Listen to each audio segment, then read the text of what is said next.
अस्सलाम वालेकुम, मैं हूं अलीना फ़ारूक शेख। पाकिस्तान के नए चीफ जस्टिस याह्या आफरीदी नामज़द कर दिए गए हैं। कल रात कमेटी ने ये ऐलान किया और उसके बाद आज सुबह से हम देख रहे हैं कि जस्टिस याह्या आफरीदी को मुबारकबादें भी दी जा रही हैं और अपने जो फेलो जजेस हैं उनसे जाकर जस्टिस याह्या आफरीदी ने मुलाकात भी की और बड़ी इस सिलसिले में गहमा गहमी भी हमें नज़र आ रही है। मुख्तलिफ मौक़िफ़ भी सामने आ रहे हैं। हुकूमती मौक़िफ़ को अगर लें तो वो ऑब्वियसली इस तैनाती को जस्टिफाई कर रहे हैं क्योंकि नई जो आईनी तरमीम हुई है उसके बाद उस कमेटी ने पहला चीफ जस्टिस नामज़द किया है 3 में से। तो अता तारड़ जो इंफॉर्मेशन मिनिस्टर हैं वो कहते हैं कि ये जो नामज़दगी है ये इंतहाई शफाफ और जमहूरी अंदाज में हुई है। सीनियरिटी का अगर उसूल देखें तो इस बात का अंदाज़ा लगाया जा सकता है कि साकिब निसार ने याह्या आफरीदी की जो सुप्रीम कोर्ट के लिए इवैल्यूएशन थी वो की ही नहीं, हालांकि जस्टिस मंसूर और जस्टिस मुनीब से ज़्यादा सीनियर थे याह्या आफरीदी साहब। फिर ये जो तरीक़ा कार के ऊपर सवाल उठा था, कल शाहजेब से गुफ्तगू करते हुए ख्वाजा आसिफ ने कहा कि तमाम जो उम्मीदवार हैं वो मोतबर थे, इसलिए मौजू नहीं होगा कि जो डिस्कशंस कमेटी में हुई उसको सामने लाकर डिस्कस किया जाए। जजेस की सैंक्टिटी बरकरार रहनी चाहिए क्योंकि तमाम तर जो जजेस हैं वो क्रेडिबिलिटी के लिहाज से बहुत अच्छे हैं। मुख्तलिफ जो बार एसोसिएशंस हैं उन्होंने भी इसका खैर मकदम किया है और जस्टिस याह्या आफरीदी को अगला चीफ जस्टिस नामज़द होने पर मुबारकबाद दी है। लेकिन पाकिस्तान तहरीक इंसाफ की तरफ से ये इंदिया दिया जा रहा है कि वो न सिर्फ एहतजाज करेंगे इस आईनी तरमीम के ख़िलाफ़ बल्कि ये भी इशारा दिया जा रहा है कि नए चीफ जस्टिस के ऊपर भी वो एहतजाज कर सकते हैं। गो के मिले जुले कुछ बयानात आ रहे हैं। पाकिस्तान तहरीक इंसाफ में अंदरूनी इख्तलाफात भी अगली हिकमत अमली से मुतल्लिक क्या है वाज़े तौर पर सामने नहीं आ रही और बड़े इख्तलाफात का शिकार सारा का सारा मामला हुआ है। अब इसको मुख्तलिफ ज़ावियों से हम देखते हैं, बहुत सारे सवालात हैं जो आने वाले दिनों से मुतल्लिक हैं, अपने तजियाकारों के सामने वो रखते हैं। सवाल यहाँ से या गुफ्तगू यहाँ से शुरू करते हैं कि इस तैनाती के ऊपर हमारे तजियाकारों के इनिशियल टेक अवेज़ क्या हैं, क्या राय रखते हैं, वो हमें इस डिस्कशन के लिए ज्वाइन कर रहे हैं। उमर चीमा साहब, महमूद सरफराज साहिबा, शहजाद इकबाल साहब और सलीम साफ़ी साहब भी हमारे साथ मौजूद हैं। उमर, आप सबसे पहले कहिएगा, एक तरफ तो हमें इशारा मिलता है पाकिस्तान तहरीक इंसाफ की तरफ से कि वो खुश नहीं हैं। कल भी ये कहा गया कि अगर सीनियर तरीन जज यानी जस्टिस मंसूर अली शाह साहब को अगर ना लगाया गया चीफ जस्टिस तो एहतजाज किया जाएगा, तहरीक होगी। लेकिन दूसरी तरफ आज कोई बहुत बड़ा बयान या बहुत बड़ा ऐलान भी नहीं किया गया।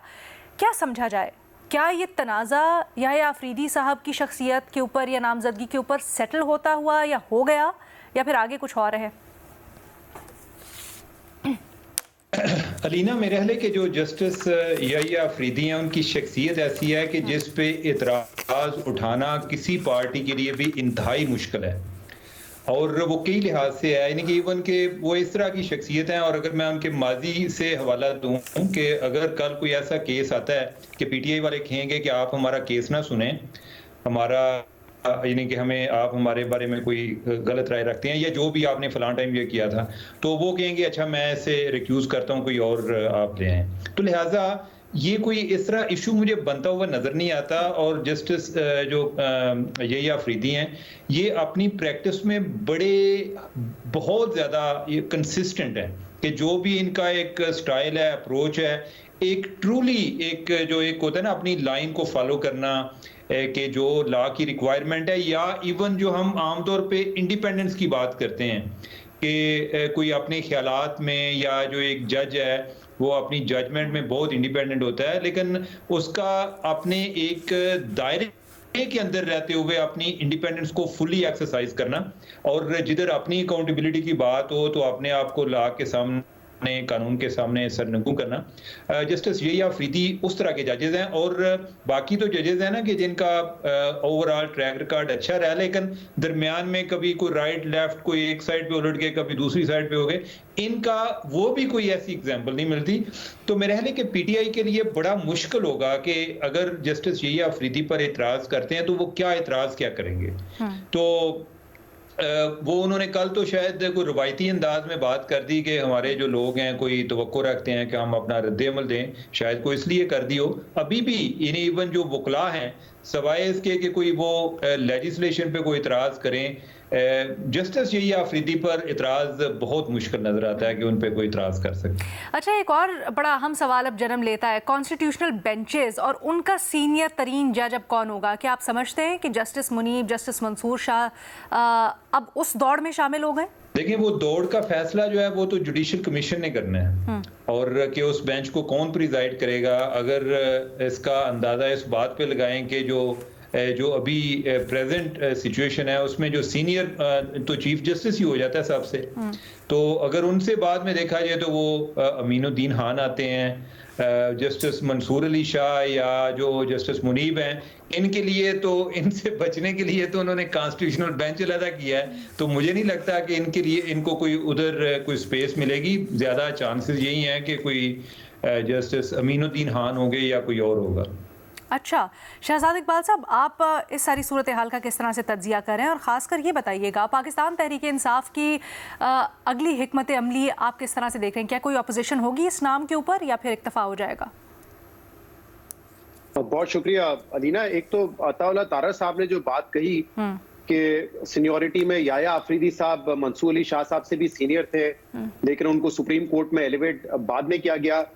मैंने भी टाइमलाइन चेक की है, और प्लीज आप लोग भी अपने गूगल्स को जरा इस्तेमाल करें और बताइए। अच्छा।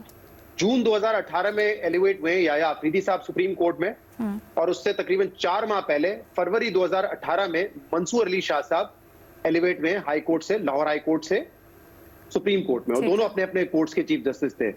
एज में भी मंसूर अली शाह साहब बड़े हैं, और इसीलिए जो है उनका वो पहले ही आया था, पहले ही उन्होंने बनना था चीफ जस्टिस, तो वो कैसे, मुझे नहीं लगता ये फैक्चुअली बात दुरुस्त है। अच्छा, वो एक बात कह रहे हैं, वो कह रहे हैं सुप्रीम कोर्ट के लिए इवैल्यूएशन सही नहीं की गई, तो इससे क्या ये तासुर? मैं तो आपको नहीं, वैल्यूएशन पे ही बता रहा हूँ ना कि उनका कहने का तो मकसद ये होगा ना कि उनको नामजद ही नहीं किया था उन जजेस के हवाले से जो कि एलिवेट हो सकते हैं। लेकिन मतलब अपेरेंटली ऐसा नहीं लगता कि वो कहना चाह रहे हैं कि पहले इनको प्रेफरेंस देनी चाहिए थी सीनियरिटी के लिहाज से, अगर चारों आप कोर्ट्स में देख रहे थे? कैसे देनी चाहिए थी?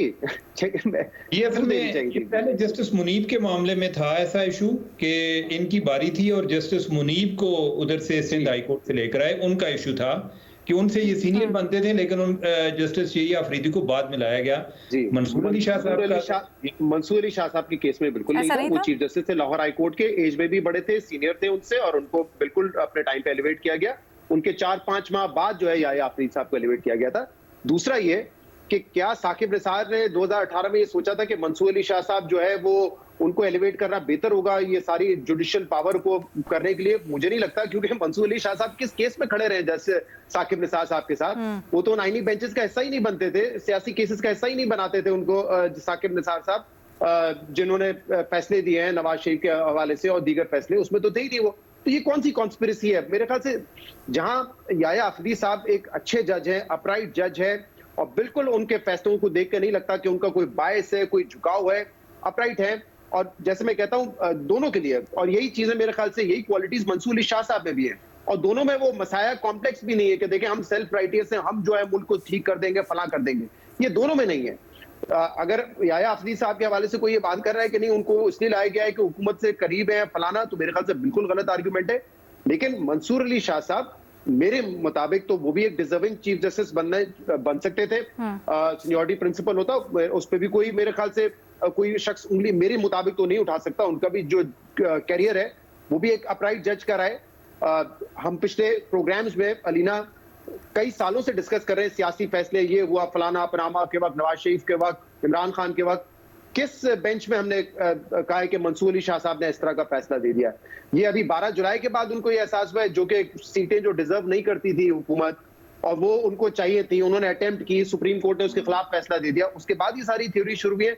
या इन खदशात पे कि नहीं देखें 25 अक्टूबर के बाद जो है वो आके जो है इलेक्शंस को खत्म कर देंगे, जस्ट बिकॉज ऑफ दैट आपने एक डिजर्विंग बंदी की जगह रोकी है। तो अगर तहरीक इंसाफ एहतजाज करती है, मेरे ख्याल से बहुत बड़ी बेवकूफी होगी याया अफरीदी साहब के नाम के ऊपर, क्योंकि एक अच्छे जज है, और कोई सियासी बेवकूफी इसलिए होगी क्योंकि आप क्यों एक जज के रॉन्ग साइड पे खड़े होने चाहेंगे, जो कि आपको पता है कि अगले 3 साल के लिए होंगे। और आज मैंने तो जो सुना है सलमान अकरम राजा को या दीगर लोगों को, उमर अयूब साहब को, उन्होंने तो कम से कम ऐसी बात नहीं की कि हम याया अफरीदी की अपॉइंटमेंट के खिलाफ खड़े हो जाएंगे। हाँ, लेकिन जो सीनियरिटी प्रिंसिपल है, मेरा पहले भी उस पर व्यू रहा है कि इसको चेंज करके आपने प्रॉब्लम्स ज्यादा क्रिएट किए, और अब तो ये बड़ा वाज़ेह होता जा रहा है कि हुकूमत ने ये 26वीं तरमीम उसका लाने का एक मकसद ये था कि जस्टिस मंसूर अली शाह साहब को आप नहीं बनने देंगे, क्योंकि बिलावल साहब तो कह रहे थे ना सीनियर मोस्ट है, बन जाएंगे चीफ जस्टिस, लेकिन क्योंकि अब आईनी अदालतें नहीं बन रही थी तो शायद उन्होंने सोचा हो कि अब इनको चीफ जस्टिस कैसे हम बना सकते हैं, तो चीफ जस्टिस भी ना बनाए। तो ये सिंगल आउट जरूर किया गया है। जो तनकीद होती रही हुकूमती हलकों की तरफ से मंसूर अली शाह साहब पे कि वो कंट्रोल नहीं कर सकेंगे, आज अता तारा साहब का एक ये कह देना कि देखें वो तो सीनियर थे ही नहीं, उनको एलिवेट कर दिया, इससे तो ये बड़ा वाज़ेह लगता है कि जो गवर्नमेंट का एक हदफ था वो ये था कि आपने जस्टिस मंसूर अली शाह साहब को नहीं बनने देना है। बट हैविंग सेड दैट, दूसरी तरफ जो चॉइस थी याया आफरीदी साहब की, बहुत अच्छे जज हैं, उनकी क्वालिटीज पे, उनकी क्रेडिबिलिटी पे कोई डाउट नहीं कर सकता। पर आप क्या समझते हैं कि अब जो कॉन्स्टिट्यूशनल बेंचेस हैं उसके हेड के तौर पर भी याया आफरीदी साहब ही आगे पहली चॉइस होंगे, या फिर जस्टिस मंसूर, जस्टिस मुनीब, वो भी अभी कैंडिडेट्स हैं स्ट्रॉन्ग? देखिए, ये बड़ा इंटरेस्टिंग होगा क्योंकि याया आफरीदी साहब के हवाले से भी जैसे मैंने कहा कि उनका कोई बायस नहीं है, क्रेडिबल जज हैं, तो क्या हुकूमत एक ऐसे चीफ जस्टिस को प्रिजाइडिंग जज के तौर पे भी देखना चाहेगी जो आईनी बेंचेस पे भी हो, या उनको सिर्फ महदूद किया जाएगा सिविल केसेस, क्रिमिनल केसेस तक? I think this is yet to be seen. मुझे जहां तक लगता है, आई थिंक वो उनको होना चाहिए आईनी बेंचेस में, मंसूर अली शाह साहब को भी होना चाहिए। ये वो जजेस हैं जो कि अपनी एक्सपर्टीज रखते हैं आईनी केसेस में। इनको अगर आप सिंगल आउट करके क्रिमिनल केसेस, सिविल केसेस की अपीलों तक महदूद करेंगे तो मेरे ख्याल से ये सुप्रीम कोर्ट का नुकसान होगा, ये अदालतों का नुकसान होगा। जहां तक इसकी बात है आईनी बेंचेस की, उसमें देखें हमें एक और भी चीज इस पर रिफ्लेक्ट करना चाहिए कि जुडिशल कमीशन ऑफ पाकिस्तान का आपने फॉर्मेशन चेंज की, उसमें मेजॉरिटी अब जजेस की नहीं है, उसमें हुक्मरान लोगों को हुकूमत की है और पार्लियामेंट की है। तो जजेस अपॉइंटमेंट के लिए तो चले समझ आता है कि आपने अक्सरियत उनकी रखी है, लेकिन आईनी बेंचेस भी ये बनाएंगे, ये कहां पे होता है, इसकी कहां से मिसाल मिलती है? अब ये आपने अगर देखा हो जो अमेंडमेंट की गई उसमें कहा यह गया है कि आईनी जज कौन होंगे ये फैसला जुडिशल कमीशन ऑफ पाकिस्तान करेगा, और फिर उनमें से जो 3 सीनियर मोस्ट होंगे वो डिसाइड करेंगे कि आईनी बेंच क्या बनेगा। लेकिन अलीना, अगर जुडिशल कमीशन ऑफ पाकिस्तान सिर्फ 5 नाम भेजता है आईनी बेंचेस के लिए, यानी कि एक ही बेंच बनेगा, यानी कि हुकूमत और पार्लियामेंट डायरेक्टली वो बेंच बना रहा है कि ये 5 जजेस हैं और ये आईनी केसेस सुनेंगे। इसकी मिसाल कहां पे मिलती है आपको? और वो भी कहा गया है कि टाइम टू टाइम चेंज हो सकते हैं, यानी कि अगर जब भी जेसीपी का इजलास होगा जो कि चीफ जस्टिस बुलाएंगे, तो उसके बाद आप देख सकते हैं कि आगे आने वाले कौन से केसेस हैं, आप उसको चेंज कर देंगे बेंच को टाइम टू टाइम, यानी कि उनको भी आपने कोई पीरियड नहीं दिया। उसमें से भी किसी जज की परफॉर्मेंस आपके मुताबिक नहीं हुई तो शायद आप उसको भी हटा सकते हैं। फिर इसके हवाले से ये भी कहा गया था कि सूबाई अक्सर इसमें एक बैलेंस होगा, हर सूबे से बराबर की शिरकत होगी, लेकिन आइन में लिखा हुआ है 26वीं तरमीम की जो हुई है, में होंगे तो भी ठीक है, नहीं होंगे तो नहीं तो भी ठीक है। तो बिलावल साहब जो एडवोकेट कर रहे थे कि नहीं बराबरी होनी चाहिए तमाम सूबों से, वो तो पूरी नहीं हुई। ठीक है ना तो वो जो कह रहे थे कि देखिए टाइम बड़ा ज्यादा लग जाता है, लिटिगेशन में इतना वक्त लग जाता है। अब जब 18 जजेस सुनेंगे केसेस, तो फिर लिटिगेशन वाला वो जो टाइम आप कह रहे थे कि सुप्रीम कोर्ट में केसेस इतने अरसे तक पड़े रहते हैं, वो मैटर भी आपने कैसे रिजॉल्व किया? तो ये आईनी बेंच बना के मेरे ख्याल से आपने इसको कॉम्प्लिकेट ही किया है, मामले को कहीं से बेहतर होता हुआ नहीं नजर आ रहा है। अच्छा, हम कल भी ये डिस्कस कर रहे थे कि जो रूल्स ऑफ प्रोसीजर हैं वो बड़े ज़रूरी थे, लेकिन वो अभी तक कमेटी के सामने नहीं आए हैं। लेकिन हम जो पहले तैनाती की बात कर रहे थे नए चीफ जस्टिस की, महमल उसी बात को आगे बढ़ाते हुए क्या समझती हैं, क्या वो फैक्टर हो सकता है या क्या बात हो सकती है जिसकी वजह से मंसूर अली शाह साहब को प्रेफर नहीं किया गया? और ख़ासकर तब जब हम सब यही बातें कर रहे थे कि अब तो चीफ जस्टिस ऑफ पाकिस्तान एक एजाज़ी ओहदे के तौर पर ही रह गया, तो फिर भी जस्टिस मंसूर को प्रेफर ना करना या उनकी नामजदगी ना करना?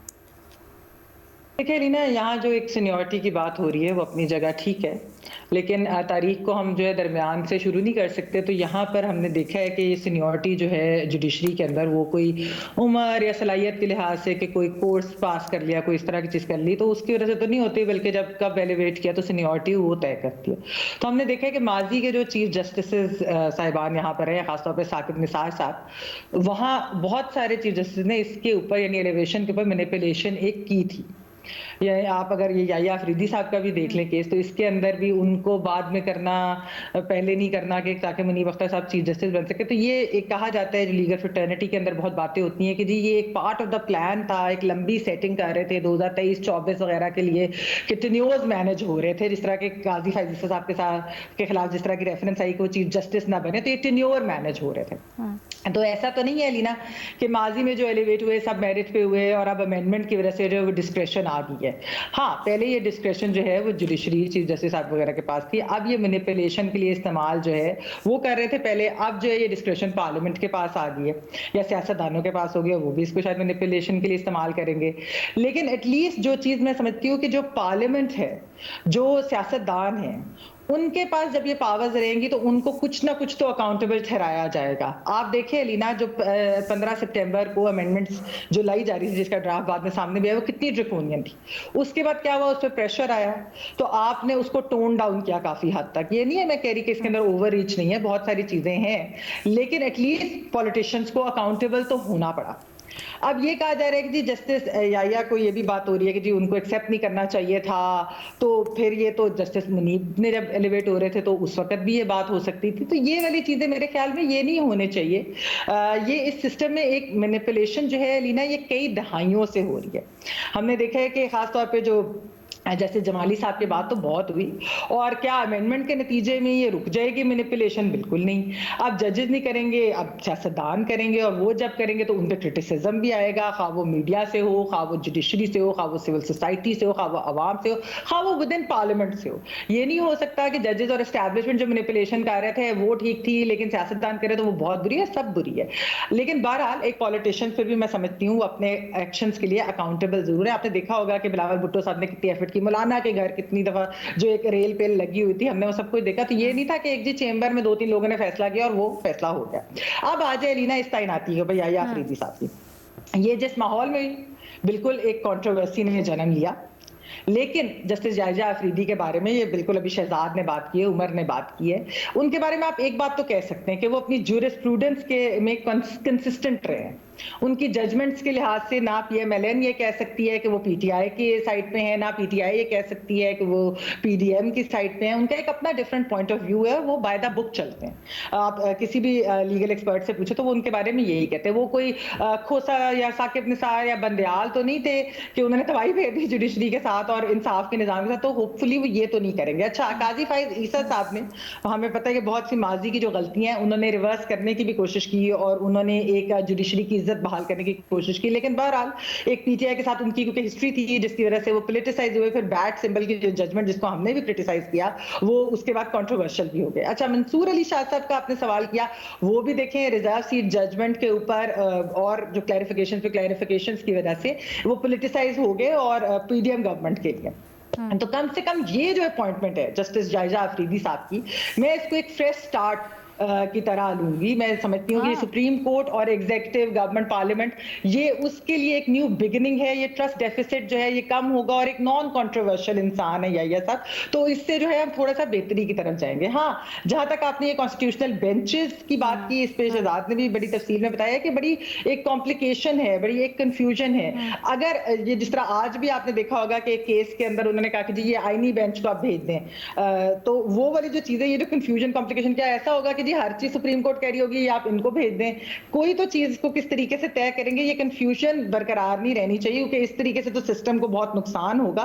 तो मेरे ख्याल में इसके ऊपर जो है वो क्लैरिटी आना जरूरी है और वो जब बेंचेस बनेंगे, सारा कुछ होगा, कौन उसको हेड करेगा, सारा कुछ, तो फिर तब तय होगा। लेकिन ओवरऑल अगर मेरे ख्याल में जो इस तैनाती से एक जो बैलेंस था जो खराब हो गया था, एक हमने कन्फ्रंटेशन जो बहुत ज्यादा देखी थी, वो शायद उसमें कमी आएगी और जो है जुडिशरी लेस कंट्रोवर्शियल और लेस पॉलिटिसाइज होगी। इंटरेस्टिंग जवाब एंड वेरी वेल पुट। लेकिन सलीम साफी साहब, हमें क्या इस वक्त जिस दौराए पर सियासी तौर पर भी और अदालती मामलात से के एतबार से भी हम खड़े हैं, हमें एक बाय द बुक चलने वाला जज चाहिए जिसकी लाइन एंड लेंथ बिल्कुल वही हो जो निसाबी किताबी, या फिर हमें कोई ऐसा जज चाहिए जो प्रोग्रेसिव, इनोवेटिव और ज़रा मुख्तलिफ हालात के हल भी निकाल सके? नहीं, सिर्फ आज नहीं बल्कि हमें हर वक्त ऐसा जज चाहिए और हर जज ऐसा चाहिए जो बाय द बुक चले और जो सियासत में मुलविस हो, जो सियासी फिजा को देखकर फैसले दे। हमें उस तरह का जज नहीं चाहिए। जस्टिस याया अफरीदी का जहाँ तक ताल्लुक़ है, तो मैं जब वो पेशावर में वकालत कर रहे थे और मैं सहाफ़त कर रहा था, तो मैं उस वक्त से उनको फॉलो कर रहा हूँ और फिर बतौर जज भी हमने देखा है। मेरे ख्याल में जो बावकार रवैया उनका रहा वो आज तक मैंने किसी और जज में नहीं देखा।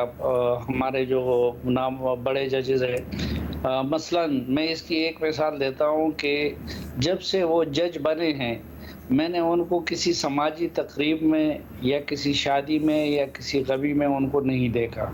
यहाँ तक वो मुहतात रहते हैं। और फिर जितने भी सुप्रीम कोर्ट के अंदर कई तनाज़ात आए और जजेस ग्रुपिंग में तकसीम हुए तो उन्होंने उस तकसीम से भी अपने आप को बचा के रखा। तो वो इन सब खूबियों के हामिल है और इस तनाजुर में उनसे बेहतर कोई जज नहीं हो सकता था। लेकिन मैं फिर भी ये कहूँगा कि अगर सीनियरिटी के उसूल को मद्देनज़र रखा जाता और जस्टिस मंसूर को चीफ जस्टिस बनाया जाता तो बहुत अच्छा होता। सर, लेकिन अगर आप ये मानते हैं कि याया अफरीदी साहब की पर्सनैलिटी बिल्कुल नॉन कॉन्ट्रोवर्शियल है और हमें सख्त ज़रूरत भी है किस तरह के जज की जो बिल्कुल आइन और कानून के ऊपर आंखें बंद करके अमल करे, तो फिर तो ये बेहतर चॉइस ना हुई उनसे, क्योंकि मंसूर शाह साहब के ऊपर सवालात थे, सही या गलत हम वो डिबेटेबल है। वो बात जो मैं कर रहा हूँ मैं ज़ात को इग्नोर करके उसूलों की बुनियाद पे कर रहा हूँ, क्योंकि उसूली तौर पर ये होना चाहिए था। और दूसरी बात ये कि जस्टिस मंसूर भी कोई बुरे जज नहीं है, उनमें भी बहुत सारी खूबियां हैं। लेकिन मैं वो बात जो कर रहा हूँ, एक तो अपनी ख्वाहिश होती है ना जी। या फिर अपना तज्जिया होता है। मैंने जो कुछ बयान किया पूरी दयानतदारी के साथ उनकी शख्सियत में मैंने ये चीज़ें देखी हैं, लेकिन जो फैसला हुकूमत को करना चाहिए था उसमें मेरे ख्याल में उसूल को मद्देनज़र रखना चाहिए था और उसूली तौर पर सीनियर मोस्ट को चीफ जस्टिस बनाना चाहिए तो था। फिर क्या वजह समझते हैं आपके मंसूर शाह साहब को इग्नोर किया गया या उनके ऊपर नहीं सब इत्तफाक हो सका? बस मेरे ख्याल में ये आखिरी वक्त में वो भी ये जजेस में जो तकसीम आई थी उस तकसीम के शिकार हो गए और उसमें भी फिर जो आगे तक चले गए तो he was one of them, जिसकी वजह से हुकूमत की नज़रों में वो ख़तरनाक हो गए। तो इसलिए अगर वो भी अपने आप को याहिया अफरीदी की तरह बचा के रखते तो शायद आज वो चीफ जस्टिस होते। अच्छा, इंटरेस्टिंग बात है। ऑल्सो हम पाकिस्तान तहरीक इंसाफ के ऊपर बात करें कि वो ऑब्जेक्शंस उठा रही है आईनी तरमीम के ऊपर, लेकिन एक फ्रेश टेक महमल ने इसका दिया है अभी, उसके ऊपर ज़रा मज़ीद बात करते हैं एक छोटी सी ब्रेक के बाद। Welcome back. नए चीफ जस्टिस की तैनाती और फिर इसके बाद जो माहौल है इसको हम डिस्कस कर रहे हैं। शहजाद, ब्रेक से पहले महमल ने एक बड़ा दिलचस्प नुक्ता उठाया। उन्होंने कहा कि बेशक ये चीज़ डिबेटेबल है कि सियासतदानों की तरफ से इस तरमीम में अदालती मामलात में ओवररीच हुआ है, लेकिन एक बड़ा अहम फैक्टर ये है कि सियासतदानों की कम अज़ कम कहीं ना कहीं अकाउंटेबिलिटी तो हो सकती है। देखिए, मकसद क्या था? मकसद आपका ये था, और जो मिसालें दी गई कि हमारी जुडिशरी बहुत ज्यादा पॉलिटिसाइज है, उसने सियासी फैसले दिए हैं, वज़ीर आज़म को घर भेजा है, तो ये जो इतना जो सियासत में घुस गई हमारी अदालत, उसको हमने गैर सियासी बनाना है। जब बेंचेस भी सियासतदान बैठ के बना रहे होंगे तो मुझे जरा समझाइए कि कैसे इस इदारे में से सियासत खत्म होगी। और खासतौर पे आजकल के माहौल में अलीना, जहां पे आपको पता है कि पोलराइजेशन इतनी ज्यादा है, ये दो फैसले अगर याया अफरीदी साहब ने इस हुकूमत के खिलाफ दे दिया, आपको पता है कि क्या हाल होगा। क्योंकि अभी जैसे मैंने बताया, 12 जुलाई का फैसला ही है ना मंसूर अली शाह साहब का। इससे पहले प्रैक्टिस एंड प्रोसीजर एक्ट आया, वो जस्टिस काजी फाइज ईसा के साथ थे। 6 जजेस ने खत लिखा, उस पर वो जस्टिस काजी फाइज ईसा साहब के साथ थे। मतलब कितने आपको तो यहाँ पे दर्जनों केसेस मिल जाएंगे जिसमें चाहे बेंचेस की तश्कील हो या जो एक तकसीम थी उसमें काजी फाइज ईसा साहब के साथ खड़े होते थे वो। लेकिन एक फैसला हुकूमत से बर्दाश्त नहीं हुआ 12 जुलाई का। तो अगर याया अफरीदी साहब ने भी 1-2 फैसले दे दिए हुकूमत के खिलाफ, तो फिर पता नहीं क्या प्लान भी के लिए तैयार हो जाएगी हुकूमत। तो इसलिए ये जो है ना, ये हुकूमत अगर चाहती थी कि इसको गैर सियासी बनाए, मेरे ख्याल से इस हद तक फिर सियासतदानों की से उसमें नहीं होनी चाहिए थी। जुडिशियल अपॉइंटमेंट में हो सकती है, बेंचेस की तश्कील के हवाले से नहीं हो सकती। और जुडिशियल अपॉइंटमेंट और चीफ जस्टिस की जो सीनियरिटी है, उसमें भी एक तो मेरी नजर में सीनियरिटी प्रिंसिपल कायम रहना चाहिए था, क्योंकि इससे आगे जाके आपकी सियासत इसके इर्द गिर्द घूमती रहेगी।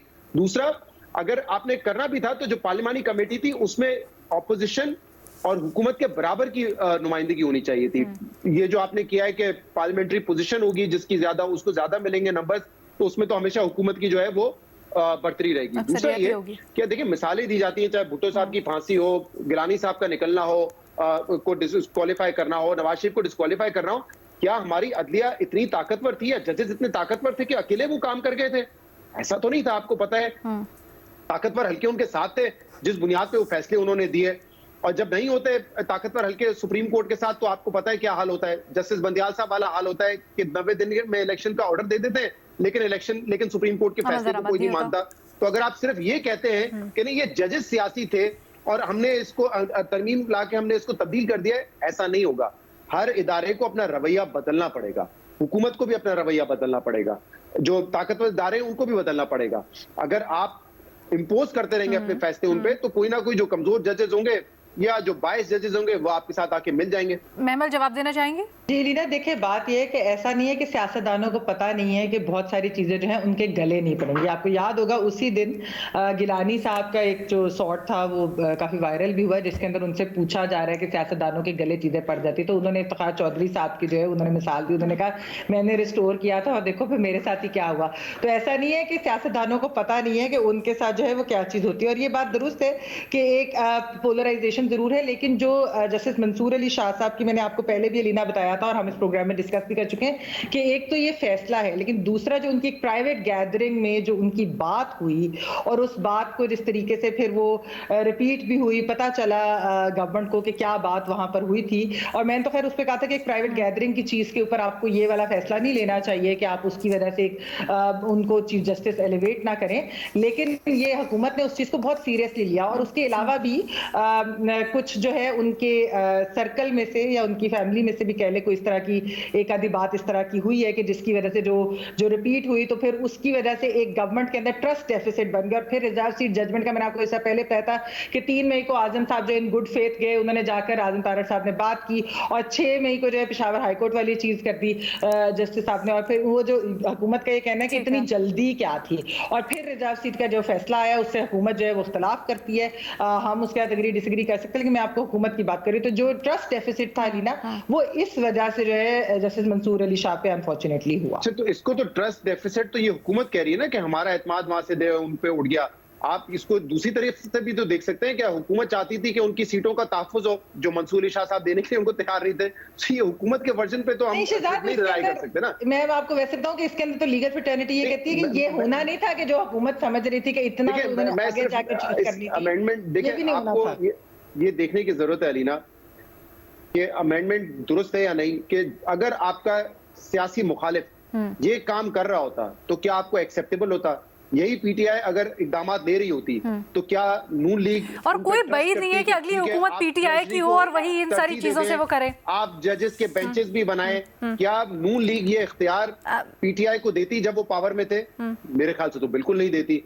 तो सियासतदानों को, सियासी जमातों को वाकई अगर अपने इस जो कहते हैं ना कि जो आइन जो इदारा है वो अपने हदूद में रहे, उनको इस तरीके से देखना चाहिए कि हम जो काम करने जा रहे हैं दूसरा करता तो हमें हजम होता है या नहीं होता। अलीना, इसको इसी तरीके से जो कहा जाता है ये कि कुछ लोगों के लिए ये पॉलिटिकल ओवर रीच है और कुछ लोगों के लिए डेमोक्रेटिक ओवरसाइट है। जो शहजाद बात कर रहे हैं ना, इसको इस तरीके से अगर देख लिया जाए तो सवाल हमारा यही था ना, फ्रेश टेक सवाल हमारा एग्जैक्टली यही था।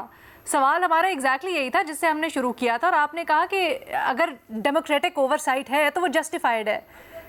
शहजाद कह रहे हैं एब्सोल्युटली ओवर रीच है, किसी तरह भी जस्टिफाइड नहीं है।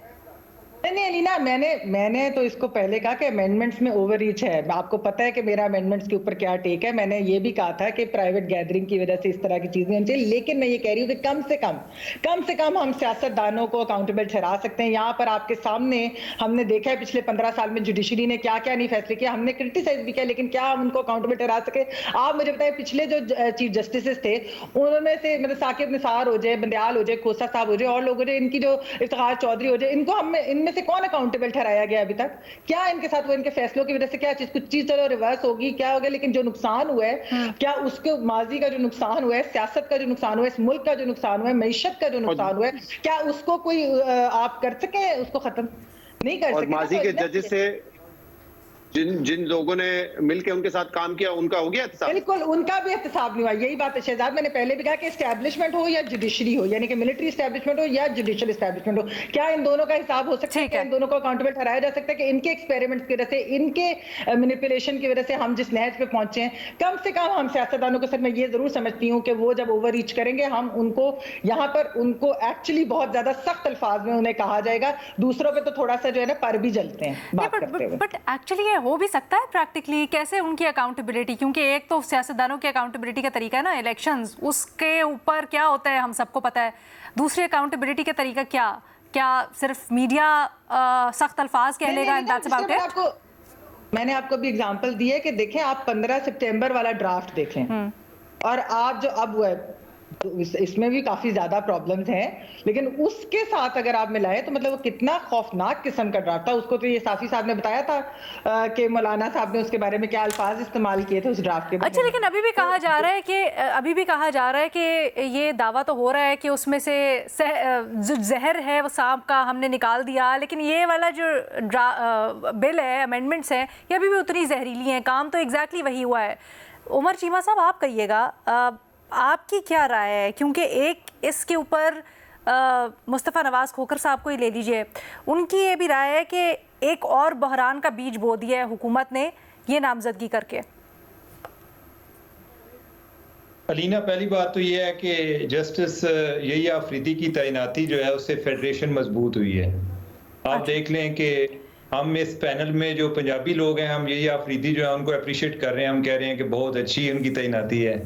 इधर हमारे साथ सलीम साफ़ी साहब हैं, उन्होंने कहा कि बंदे बहुत अच्छे हैं, लेकिन ज़्यादा बेहतर होता कि अगर जो शाह जी हैं उनकी तैनाती हो जाती, मंसूर अली शाह की हो जाती, तो ओवरऑल सब एक दूसरे की बात कर रहे हैं। Another fresh take. Another fresh take, Umar.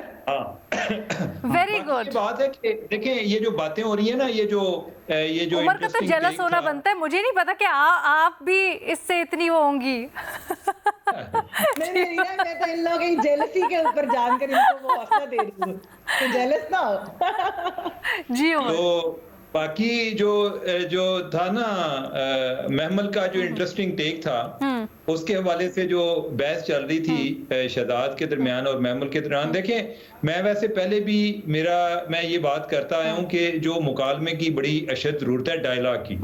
जब अदारों में डायलॉग बंद हो जाता है ना, तो फिर यही है कि जिसके पास जो भी पावर होती है वो प्रिवेल करने की कोशिश करता है। हमारे यहाँ हम बाज़ औक़ात कोई चीज़ें इस तरह अज्यूम कर ली हैं या कर ली थी कि दरवाजे बंद हो चुके थे, और उसका नतीजा ये हुआ कि वो आईनी तरमीम की शक्ल में आया। अब यह है कि जब हम गवर्नमेंट की बात करते हैं कि गवर्नमेंट जो है वो ज्यादा पैनिक हो गई थी, गवर्नमेंट के सारे स्टेक ही इस फैसले के साथ वाबस्ता थे और इस फैसले को वो किस तरह नजरअंदाज कर सकते थे। ऐसा फैसला कि जो बहुत सारे जजेस की नजर में भी मुतनाज़ा था, इवन जो उनका फैसला, जो तफसीली फैसला आया, उसमें भी कोई पता नहीं चला कि किस तरीके से उन्होंने पूरा इंसाफ इनको दे दिया। मेरी बात हो रही थी किसी एक नैब के एक विक्टिम से, उन्होंने कहा कि मैं 4 साल नैब का विक्टिम रहा हूं और मुझे तो जजेस ने को पूरा इंसाफ नहीं दिया। मेरी फैमिली ने इतना सफर किया है, मुझे फाइनेंशियल लॉस ये हुए हैं, मुझे या तो फिर सबको पूरा इंसाफ दें या ये सिर्फ इमरान खान के लिए आया था। तो फैसला वो मुतनाज़ा था। वो अलग बात है कि मेजॉरिटी जो है उन्होंने क्या फैसला किया, यानी कि वो उस पे राय जो है 2 तो मौजूद हैं, ये तो नहीं कह सकते ना कि एक राय है। और फिर जिस तरीके से शाहजी ने उसको आगे चलाने की कोशिश की कि बार बार उस पर वजाहतें भी आई, ना तो सिर्फ ये कि उन्होंने तो हमेशा से 2 राय रहती है। लेकिन मुझे एक चीज़ बताएं, हमने ये क्योंकि अपॉइंटमेंट्स का तरीकाकार इससे पहले हमने फ़ौज के इदारे में ही देखा, वहाँ पर हमने देखा कि जब किसी जूनियर को एलिवेट कर दिया जाता है किसी पोजीशन के ऊपर, तो जो नीचे होते हैं वो इस्तीफ़ा दे देते हैं या सुबकदोश हो जाते हैं। क्या यहाँ पर भी वो रिवायत फॉलो होगी या निज़ाम कंटिन्यू करेगा, सिस्टम जिस तरह से उसी तरह कंटिन्यू करेगा? अलीना, एक तो रवायात बनते हुए टाइम लगता है। अभी तो इधर काम शुरू हुआ है, ये पहली दफा है कि इस तरह से कोई 3 जजेस में से कोई एक ही अपॉइंटमेंट हुई है। तो अब देखें कि ट्रेडिशन अभी इस्टेब्लिश होती है या बाद में होती है। लेकिन एक बात है कि अगर किसी ने जो जस्टिस यहिया अफरीदी हैं उनसे राय ली कि आपके ख्याल में जो सीनियर जजेस हैं उनको क्या करना चाहिए, तो उनका गालिबन यही ख्याल है कि उनको रिजाइन करना चाहिए। और मैं ये इस केस के हवाले से बात नहीं कर रहा कि अगर हो सकता है कि कहा जाए कि मंसूर अली शाह जो आपके बड़े अच्छे दोस्त हैं इनको चला जाना चाहिए, वो कहेंगे कि शायद मैं इसके बारे में फैसला नहीं कर पाता, लेकिन वो तो ये किस बेसिस पे कहा है फिर आपने? वो माजी में ऐसी बात कर चुके हैं, जुडिशल कमीशन की कोई मीटिंग थी और उधर ये हुआ कि कोई एक हाई कोर्ट में कोई एक जरा जूनियर जज जो एक जज थे वो चीफ जस्टिस बन गए, तो उस पे उन्होंने कहा कि मेरे ख्याल है कि जो इनसे सीनियर हैं जो पीछे रह गए हैं उनको रिजाइन कर देना चाहिए। ये अब ये है कि ये राय है पर्सनल, ठीक है, ये ट्रेडिशन की जिस तरह आपने बात की, ये ट्रेडिशन है, ये कानून नहीं है। ये अब जो है ये जज की डिस्क्रिप्शन पे है कि वो जाना चाहते हैं या वो रहना चाहते हैं। अच्छा, लेकिन सलीम साहब साहब फोर्सेस में होता है ना कि एक डिकोरम होता है, फाइल इन रैंक होता है, तो उसकी बुनियाद पर ये डिसीजन लिया जाता है। ऑब्वियसली उससे मुतालिक भी कोई पाबंदी नहीं है, ये अपनी डिस्क्रेशन होती है। यहाँ पर क्या ये चीज़ लागू करती है? नहीं, देखिए, फोर्सेस और सुप्रीम कोर्ट के स्ट्रक्चर में बहुत फ़र्क है। फोर्सेस में जो चीफ बन जाता है तो फिर वही मुतलक अथॉरिटी है और चीफ के पास जितने इख्तियारात है वो किसी भी अपने नंबर 2 नंबर 3 को एक ही आर्डर से घर भेज सकते हैं। उनके किसी इक़दाम को आप किसी अदालत में चैलेंज नहीं कर सकते, उस पर किसी जगह पे तनकीद नहीं कर सकते। और जो 2 बंदे या 3 बंदे अगर सीनियर रह जाए तो उनको भी फिर अपने चीफ को सलूट करना पड़ेगा। लेकिन सुप्रीम कोर्ट में तमाम जजेस, अगर उनमें से एक चीफ जस्टिस होता है लेकिन तमाम जजेस बराबर होते हैं, इसलिए इन दोनों का इसका मुआवजा फौज के उससे मेरे ख्याल में करना मुनासिब नहीं है। ठीक है, शहजाद महमल कोई इस चीज़ के ऊपर कुछ? जी शहजाद। मैं इस पे कमेंट करना चाह रहा हूँ। एक तो देखिए, इस बात में भी ये मिसाल जो है फौज की देना गलत है कि अगर कोई लेफ्टिनेंट जनरल से प्रमोट नहीं होता आर्मी चीफ के ओहदे पे तो बाकी लेफ्टिनेंट जनरल इस्तीफा दे देते हैं। एक तो ये क्योंकि ऑब्वियसली जैसे साफी साहब ने कहा आर्मी चीफ जो है ऑब्वियसली उनका एक बॉस बन जाता है, ठीक है, और लेफ्टिनेंट जनरल के पास पे टाइम भी नहीं होता, 2-4 महीने होते हैं, उनकी रिटायरमेंट वैसे ही करीब होती है तो वो रिटायर हो जाते हैं।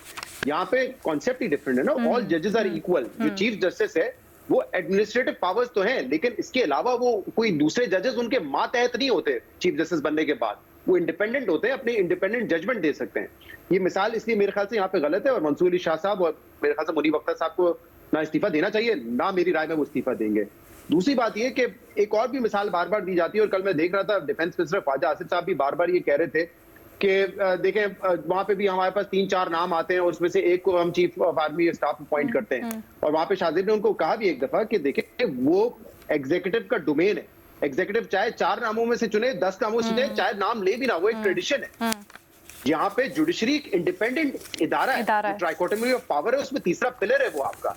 तो वहां पे उस मिसाल को आप कैसे मिला सकते हैं? लेकिन अनफॉर्चुनेटली शाहजेब साहब ने ये उनको दलील दी भी, लेकिन फिर भी वो बार बार यही आर्गुमेंट देते रहे कि देखिए वहां से 5 नाम आते हैं और हम एग्जीक्यूटिव जो एक नाम चुनता है सीनियरिटी प्रिंसिपल वहां पे क्यों नहीं अप्लाई होता। मेरे ख्याल से दोनों बिल्कुल जो मिसालें हैं अदलिया की और जो फौज के इदारे की बिल्कुल मुख्तलिफ है। उमर साहब कुछ कंक्लूडिंग रिमार्क्स आप देना चाहेंगे तो जल्दी से बता दें फिर। मैं तो समझता हूँ कि जो यहिया अफरीदी साहब हैं इनकी तैनाती, आई think this is the best thing happened. ठीक है, इससे अच्छा फैसला नहीं हो सकता था और वो ऐसी शख्सियत के मालिक हैं कि जो सिर्फ उनकी एक ओहदे की वजह से उनकी इज्जत का उनकी इज्जत का सबब नहीं बनेगा, ऐसे लोग अदारे की इज्जत का सबब बनते हैं। ठीक है, आज के प्रोग्राम से इतना ही, अल्लाह हाफिज।